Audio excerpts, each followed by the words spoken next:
His words didn't come in anger. That would have been easier. They came casually, between sips of beer, like stating the weather. "You're always the embarrassment."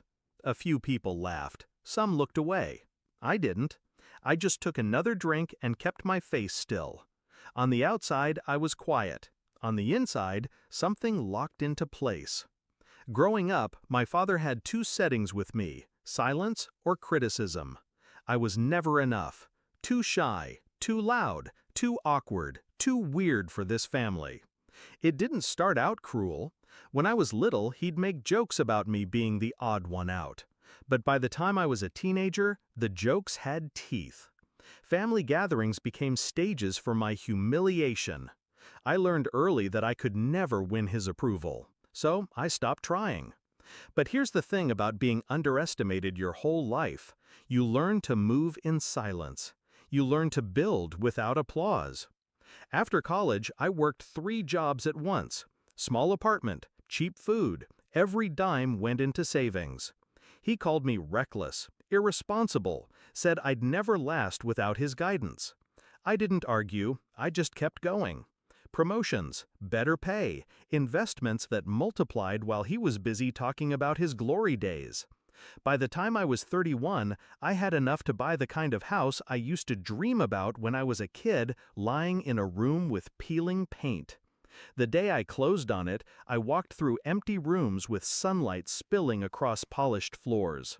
No one had given me this. No one had helped. It was mine. And that's when I decided exactly how they'd find out. The plan came together fast. I'd throw a housewarming party. Not small, a full event. Catered food, live music, a guest list packed with friends, colleagues, neighbors, everyone except my family. No calls, no invites, not even a by the way. I hired a photographer, the kind who could make a glass of champagne look like a magazine cover.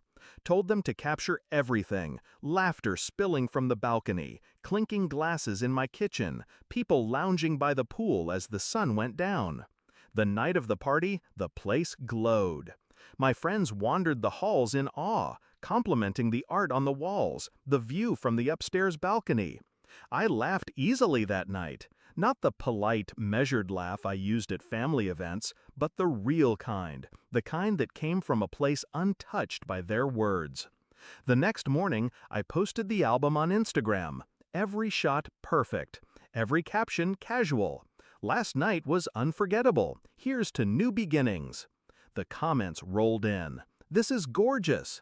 How did I not know you had a pool? You've made it, my friend."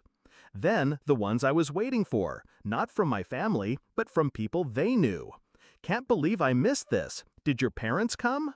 Your dad must be so proud." It took less than 2 hours for the first text from my sister. "You bought a house?" 5 minutes later, "Why didn't you tell anyone?" I didn't reply. Then my aunt called.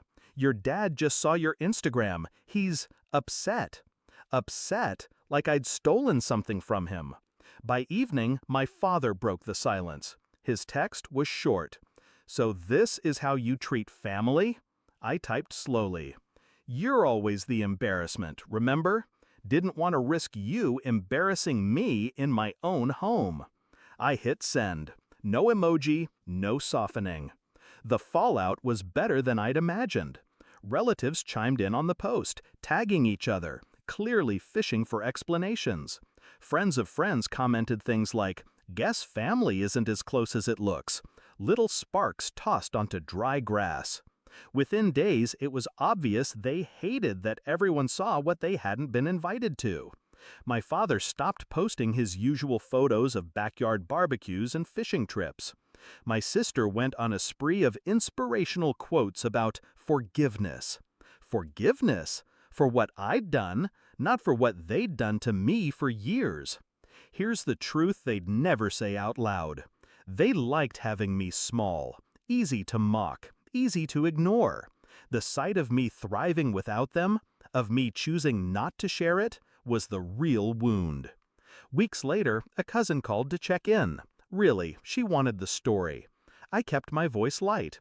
"Oh, it was just a small thing with friends. You know, the people who actually support me. She didn't call again. Sometimes revenge isn't fire and fury. Sometimes it's building a life they can't touch, then locking the door. And sometimes it's making sure the whole world sees who's on the inside and who isn't. They'll tell themselves I was petty, that I overreacted to a harmless comment. But I remember every smirk, every public jab, every time they made me the punchline. I remember the burn in my face when strangers laughed at my expense. This was just me setting the record straight. Now, when I walk through my house, there's a particular joy in knowing they've only seen it through a screen. They've scrolled past the photos